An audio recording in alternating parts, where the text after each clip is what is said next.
بسم الله الرحمن الرحيم.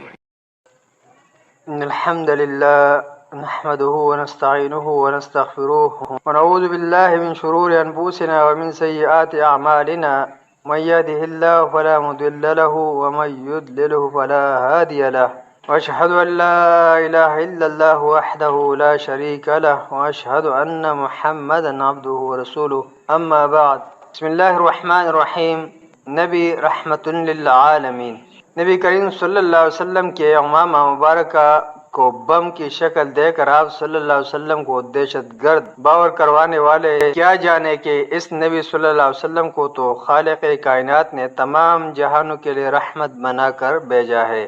چنانچہ سورہ الانبیاء میں ارشاد الہی ہے وما ارسلناک الا رحمتا للعالمین. اور اے نبی ہم نے آپ کو تمام جہانوں کے لیے رحمت بنا کر بھیجا ہے. قرآن کریم میں نبی اکرم صلی اللہ علیہ وسلم کے اوصاف مبارکہ اور فضائل حمیدہ جا بجا وارد ہوئے ہیں، لیکن ان سب کا احاطہ اور تفصیل ہمارے پیش نظر نہیں ہے. نبی مکرم صلی اللہ علیہ وسلم اور مسلمانوں کو دہشت گرد قرار دینے والوں کی چشم کشائی کے لیے صرف اس ایک آیات کی تفسیر خود نبی اکرم صلی اللہ علیہ وسلم کی حیات طیبہ سے پیش کرنے پر اکتفا کریں گے. چنانچہ کتب تفسیر و حدیث اور تاریخ و سیرت کھول کر دیکھیں کہ نبی اسلام صلی اللہ علیہ وسلم کو تو خود خالق کائنات نے رحمت للعالمین کا خطاب عطا فرمایا ہے. نمبر 1، جانوروں کے لیے رحمت.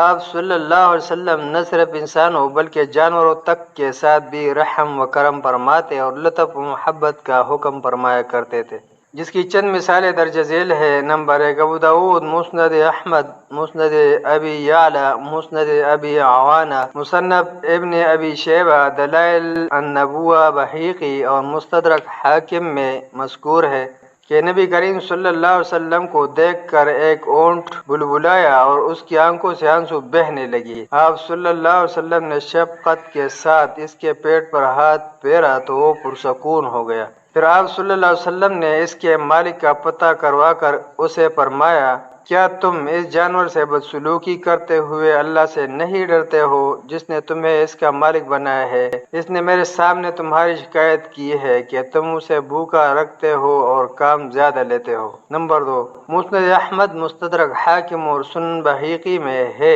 کہ سواری والے جانوروں کے ساتھ حسن سلوک کا حکم دیتے ہوئے نبی اکرم صلی اللہ علیہ وسلم نے ارشاد فرمایا ان جانوروں پر صحیح و سالم ہونے کی شکل میں سواری کرو اور جب ضرورت نہ ہو تو انہیں صحیح و سالم ہی فارغ چھوڑ دو اور انہیں بلا ضرورت اپنے لیے کرسی نہ بناؤ. نیز ابو داؤد اور بحیقی میں ہے کہ آپ صلی اللہ علیہ وسلم نے فرمایا خبردار اپنے سواری والے جانوروں کی پشتوں کو بلا ضرورت اپنے لیے ممبر نہ بنا لو. نمبر 3، ابو داؤد اور ابن خزیمہ میں ہے کہ نبی کریم صلی اللہ علیہ وسلم کا گزر ایک ایسے اونٹ کے پاس سے ہوا جس کی پشت اور پیٹ کمزوری و مشقت کی وجہ سے باہم ملے ہوئے تھے. یہ دیکھ کر آپ صلی اللہ علیہ وسلم نے فرمایا ان بے زبان جانوروں کے معاملہ میں اللہ سے ڈرتے رہا کرو. نمبر 4، مسند احمد اور صحیح ابن حبان میں مذکور ہے کہ نبی صلی اللہ علیہ وسلم ایک صبح کسی کام سے نکلے تو دیکھا کہ مسجد کے دروازے پر کسی نے اونٹ بٹھایا ہوا ہے. پھر اسی دن شام کو بھی دیکھا کہ وہ اونٹ اسی جگہ موجود ہے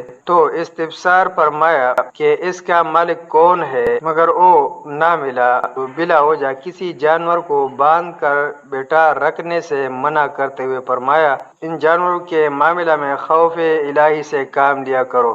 سبحان اللہ. ایتی شان رحمت للعالمین. کہا آپ صلی اللہ علیہ وسلم کی یہ شان اور کہا ان کینور اور بغض پرور لوگوں کے الزامات.